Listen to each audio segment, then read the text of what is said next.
This was an experiment that didn't go how we wanted it to, but it's led to an increased interest in the art of incubation.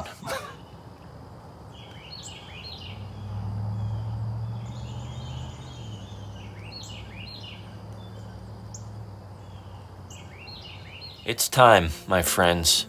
The gestational clock has run its course, and if we're going to have turkey chicks, well, now would be the time that they'd make their debut. The turkey hens, somehow sensing my impatience, have gathered by the fence to either laugh at me or cheer me on. I'll admit it's hard to tell. I'd like to assume the best from my feathered friends, though. You've got to believe that they'd love having some little chirpers fluffing around, that they'd be rooting against the conclusion of their lineage, but who knows? I don't speak turkey. Once I've filled my egg basket with some straw, it's off to the nest to gather the eggs. Several weeks of watchful waiting have come down to this moment. Sidebar, I swear I've been hearing another rooster crow coming from the chicken run these past few days, and it looks like this one might be a contender. I know the Kramers offered to trade out any roosters in the flock I bought from them, but I kind of like this one. Who knows? Maybe we'll be a two-rooster kind of farm. Time will tell. Sharp eyes will note that the white turkey hen isn't on the nest. A bad sign? Maybe so, but I'm willing to stay optimistic. I've been doing some research on the art of candling eggs, and as Byzantine as the process sounds, it's actually pretty darn easy if you've got yourself a strong LED flashlight, which I do. The idea is simple. If you have a light strong enough, you can get a kind of translucent look inside your egg. Non-fertilized eggs are essentially clear with maybe a bit of yolk inside, while fertilized eggs will often have a network of blood vessels, or for older eggs, a half-moon dark spot, filling up the inside of the egg like an eclipse. These eggs are old, at least when it comes to turkey gestational cycles, so they should be dark inside, and take my time candling through them all. Unfortunately, one by one, they all come up empty. A big batch of duds. Whether old Tom missed the mark or was altogether infertile, I'll never know. As far as the turkey hens go, part of me wonders if they're as disappointed as I am. Or maybe they're relieved. I'll let them grieve or celebrate as they will. In the meantime, I bless the compost pile with these old and probably rotten eggs.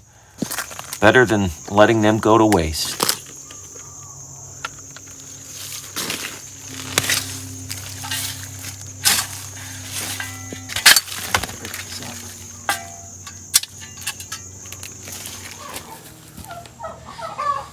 It's definitely a disappointment that we don't have any turkey poults from this crop of eggs, but at the same point, it's piqued my interest in starting our own breeding program. So I think this coming spring, we'll invest in some incubation materials.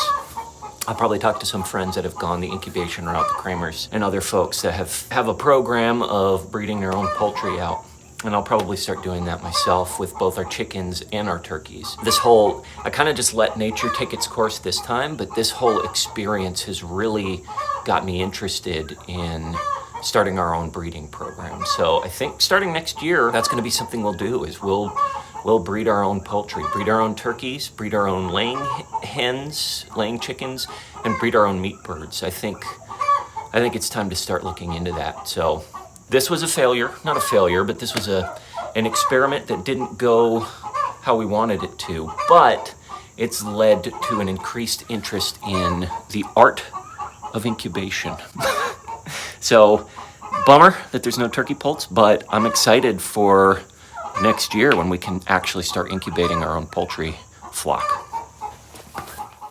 Also, I can't believe I'm saying this already, but Henry, the youngest yeoman, is now officially 1 year old. As you can see here, he's walking around like he owns the place, or at the very least is inspecting the premises as if he does. And as if this newfound mobility wasn't enough, young Henry has also started talking. At last count, he had a good 10 words in his verbal quiver. By the way, his favorite word, we think, is no. At It's odd how quick this has all gone by, and yet here we are with a no-kidding true blue toddler on our hands. On the day Henry was born last year, my dad planted this little crepe myrtle sapling south of the pole barn. It looked a little hangdog at the time, but it's really started to come into its own. I'd say it's maybe double the size it was when he planted it, a fast grower, just like Henry is. We've decided that we're going to take a picture with him every year with this little crepe myrtle that started life on the Yosted the same day that he did.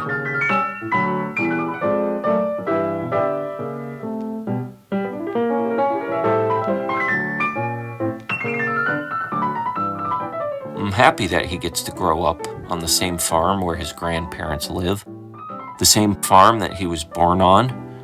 I'm happy that he gets to grow up around chickens and turkeys and pigs and gardens.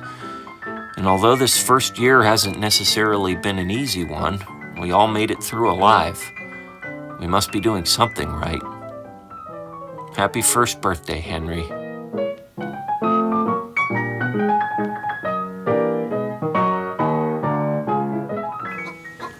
Back to the turkeys. Now that we know there's no motherly duties in store for them, what's next? Well, to put it simply, the freezer. You might remember the barrel we used last year to scald the turkeys post-processing. I need to bring this out. Same with the sink. And while you might wonder if a plucker would help, I'm sad to say that it's too small for our turkeys. We save this for chicken processing. Same with this other outdoor sink. It's too small.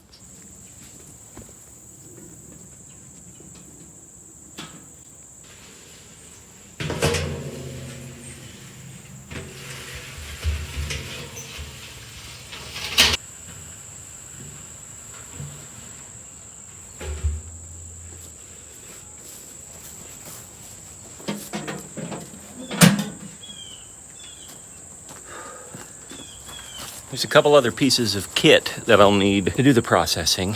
Last year, we used this chain to hang the tom turkeys from because the kill cones were not big enough. They could not contain the girth of those big tom turkeys. And so this worked as a great, winch to hold up those giant tom turkeys. However, the turkey hens, since we lost our poor Tom, peace be upon him, those turkey hens, they're small enough to fit within these kill cones. These kill cones I bought, I forget where. I may have bought them from Premier One, but they're designed for turkeys. And I think when they say turkey slaughtering kill cones, they mean turkey hens. So these will fit the turkey hens.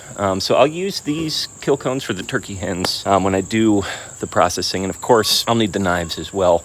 One other piece of kit that I'll need is just a fold-out table to do all the work, and then the connection for the hose, so I can set it up. And I shouldn't require a big work area. I don't think I'll need to move the tractor. I don't think I'll need to move the four-wheeler or the cart here. I can probably set it all up within this small footprint. We'll see. Either next week or the week after is when we'll put those turkeys into the freezer. In the meantime, I still am getting actual edible eggs from the turkeys. Typically, they won't lay them in that nest. They'll lay down here under the lean-to. And I've been collecting those. And if you've never tried turkey eggs, I highly suggest you get your hands on some. They're very good. Their shells are typically thicker than this is a chicken egg. They're usually a lot thicker than a chicken egg. As you saw earlier in the video, they're spotted too, typically. And a little bit bigger. A turkey egg's probably not double the size of this, but maybe, I don't know, like that big. But otherwise, when you crack open a turkey egg, it tastes a lot like a regular chicken egg. So until we do process our turkey gals, they're laying eggs for us. So we're still going to collect those turkey eggs from them. Well, that's it this week. I want to thank those of you that left comments for me in last week's video. I want to thank you for all of the encouragement that you sent our way, knowing that we're facing a new situation in our lives with my employment. There's a lot of uncertainty about the next few months.